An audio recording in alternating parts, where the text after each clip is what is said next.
প্রত্যেকটা সন্তানেরই ইচ্ছে থাকে যে তার বাবা মাদের সকল স্বপ্ন পূরণ করবে। পৃথিবীর সকল বাবা মাদেরই স্বপ্ন থাকে যে সন্তান বড় হলে কিছু একটা করবে, আর বাবা মারা সবসময় চায় যে সন্তান বড় হলে তার মুখটা সুন্দরভাবে উজ্জ্বল এবং ভালো একটা গন্তব্য স্থানে পৌঁছায়। আর আমরাও চেষ্টা করছি ভালো একটা স্থানে পৌঁছানোর জন্য। বাবা মার দোয়া যদি সন্তানের উপর থাকে তাহলে সব সন্তানই একদিন না একদিন বড় হবে। এই এভরিওয়ান, আসসালামু আলাইকুম, welcome to my daily blog. আজকে আমরা যাচ্ছি একটু শহরের দিকে অল্প কিছু কেনাকাটার জন্য। এখান থেকে অনেক দূরে হয়, আমরা অন্য একটি রাস্তা দিয়ে যাচ্ছি যেন তাড়াতাড়ি হয়। আর এরকম নদী পার হয়ে যেতে আমার বেশ ভালোই লাগে। আর আমরা যেই দিনই বের হই এত পরিমাণে রোদ থাকে যে অবস্থা খুবই খারাপ হয়ে যায়। নদীটা পার হওয়ার পর আমরা সোজা চলে আসলাম আমাদের গন্তব্যস্থানে। আই গেস আপনারা ধরতে পেরেছেন যে আমরা কিসের জন্য এখানে এসেছি। আমি যখন শ্বশুর বাড়িতে এসে নতুন নতুন ব্লগ ভিডিও বানাচ্ছিলাম তখন আমাদের অনেক মানুষের সমালোচনার মুখে পড়তে হয়েছিল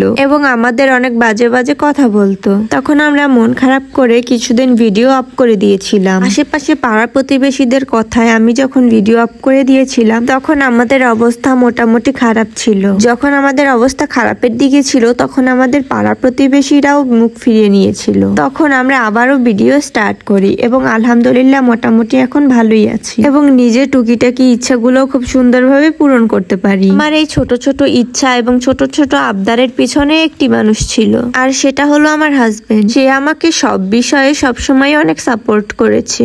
যখন নিজেদের টাকায় নিজেরা কিছু কিনি তাহলে মনটা খুবই ভালো হয়ে যায়। তখন মনে হয় যে না, আমিও কিছু করতে পারবো। এবং তার জন্য আমার মনে হয় প্রত্যেকটা মানুষেরই মনের ভেতর কনফিডেন্স থাকা দরকার। নিজের উপর নিজের যদি আত্মবিশ্বাস থাকে তাহলে পৃথিবীর অসম্ভবকেও সম্ভব করা যায়। এবং লাইফে সবসময় গুরুত্বপূর্ণ একটি লাইফ পার্টনার দরকার, লাইফটি সবসময় সুরক্ষিত রাখার জন্য এবং আশেপাশে কিছু মানুষের কথার হাত থেকে বাঁচার জন্য। তাই আশেপাশে কিছু মানুষের কথায় কান না দিয়ে তুমি তোমার মতো এগিয়ে যাও, লাইফে কিছু করতে পারবা। বাই দ্য ওয়ে, অনেক কথা বললাম, এবার মূল কথায় আসি। আমরা এখানে মূলত এসেছি বাসার জন্য কিছু ফার্নিচার কিনতে। আমরা এখানে এক সেট সোফা নিয়েছিলাম এবং একটি আলনা এবং ড্রেসিং টেবিল। তো দোকানের বিলগুলো পে করার পর আমরা সোজা একটা গাড়ি নিয়ে সুন্দরভাবে এগুলো সেট করে নিয়েছিলাম। গাড়িওয়ালা লোকগুলো খুব সুন্দরভাবে এগুলো উঠাচ্ছিল যেন কোনো দিক থেকে নষ্ট না হয়। এবং ওই দিন রোদের তাপমাত্রাও এত পরিমাণে বেশি ছিল যে সবারই একটু কষ্ট হয়ে গিয়েছিল। তো এই জিনিসগুলো আমরা একটা গাড়িতে রেখে আমরা অন্য গাড়িতে তাড়াতাড়ি চলে গিয়েছিলাম বাসাতে এবং বাসার কাউকেই বলিনি যে এই জিনিসগুলো আমরা নিচ্ছি। বাসাতে না বলার কারণ হচ্ছে তাদের মুখের রিয়াকশনটা দেখার জন্য। রিয়াকশনটা খুবই ভালো ছিল তাদের।